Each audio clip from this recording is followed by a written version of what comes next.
कसुरी मेथी हा मसाल्यामधील असा एक मसाला आहे जो आपल्या नेहमीच्या स्वयंपाकात तर लागत नाही. पण कधीतरी काहीतरी खास बनवायचं असेल किंवा पंजाबी भाज्या बनवायच्या असतील तर त्यामध्ये ही कसुरी मेथी आवर्जून लागतेच. सध्या बाजारामध्ये हिरवीगार कवळी मेथी भरपूर प्रमाणात उपलब्ध आहे आणि स्वस्तही आहे. मग आपण दुकानातून विकत कसुरी मेथी आणण्यापेक्षा घरच्या घरी अशी कसुरी मेथी बनवू शकतो. आपण जेव्हा बाजारातून मेथी घेतो तेव्हा ती कडू नाही ना हे बघून घेतो. पण कसुरी मेथीसाठी असं नाही. कसुरी मेथीसाठी जेव्हा आपण मेथी घेतो तेव्हा ती कडू असलेलीच घ्यायची आहे. इथे मी मेथीची एक गड्डी घेतली आहे आणि ती निवडून घेतली आहे. जेव्हा आपण कसुरी मेथीसाठी मेथी निवडतो तेव्हा त्याचे जाड देठ घ्यायचे नाहीत. फक्त वरचे शेंडे म्हणजे वरचे शेंड्याचे जी पानं असतात तेवढेच घ्यायचे आहेत. आता आपल्याला मेथीची भाजी स्वच्छ धुवून घ्यायची आहे.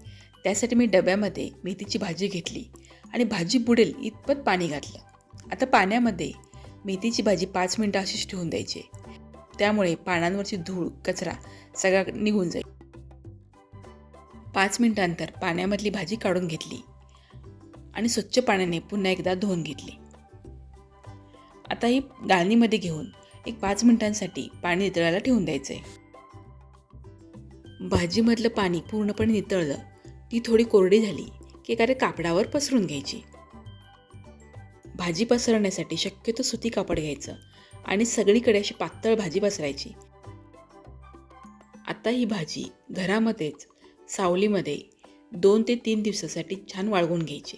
ही भाजी उन्हामध्ये वाळवायची नाही, कारण जर उन्हामध्ये वाळवली तर कसुरी मेथीचा रंग काळा पडतो आणि हा रंग हिरवागार असाच टिकावा म्हणून भाजी घरातच वाळवायची आहे. 2 ते 3 दिवसामध्ये ही भाजी छान कुरकुरीत वाळली जाते. आता हे बघा 3 दिवसामध्ये भाजी अगदी व्यवस्थित वाळली आहे आणि दिसते ना ही कसुरी मेथी. पण ही कसुरी मेथी आपण घरातच वाळवल्यामुळे ती वाळली तर गेली आहे, पण ती छान कुरकुरीत झाली नाही.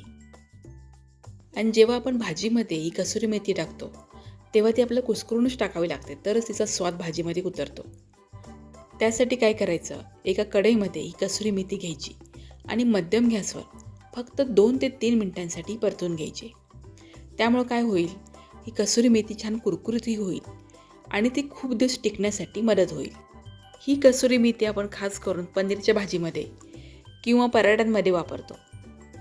जेव्हा आपण वर्षभराचा कांदा लसूण मसाला बनवतो तेव्हाही आपण ही कसुरी मेथी त्या मसाल्यामध्ये वापरतो. त्यामुळे आत्ता बाजारात जेव्हा स्वस्त मेथी मिळते तेव्हा मेथी घरी आणून त्याची आपण ही कसुरी मेथी बनवून ठेवू शकतो. आणि तुमच्या लक्षात आलं असेल, ही कसुरी मेथी बनवण्यासाठी खूप काही मेहनत घ्यावी लागत नाही. आता ही कसुरी मेथी अगदी व्यवस्थित थंड करून घ्यायची आणि एखाद्या काचेच्या हवाबंद बरणीमध्ये भरून ठेवायची. म्हणजे तुम्हाला जेव्हा गरज असेल तेव्हा स्वच्छ आणि ताजी कसुरी मेथी तुमच्या हाताशी असेल. सुंठ पावडर ही आपल्या स्वयंपाकात नेहमी लागत नाही, पण ती आपल्या स्वयंपाकघरात मात्र असतेच. कारण सुंठ पावडर फक्त स्वयंपाकातच वापरतात असं नाही, आपल्या आजारपणातही आपण सुंठ पावडरचा उपयोग करत असतो. बाजारातून सुंठ पावडर आणण्यापेक्षा आपण ही सुंठ पावडर घरीच बनवू शकतो, तेही कमी पैशामध्ये. सुंठ पावडर बनवण्यासाठी मी ते 1/2 किलो आलं घेतलं आहे आणि हे आलं मी 1.5 ते 2 तास पाण्यामध्ये भिजत ठेवलं होतं. त्यामुळे आल्याच्या वरची जी माती असते ती पूर्णपणे निघून गेली आहे आणि आलं अगदी छान स्वच्छ झालं आहे.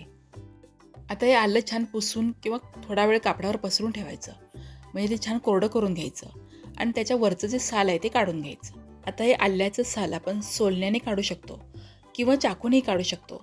पण चाकूने काढताना काय होतं की बऱ्यापैकी आलं त्या सालाबरोबर निघून जातं.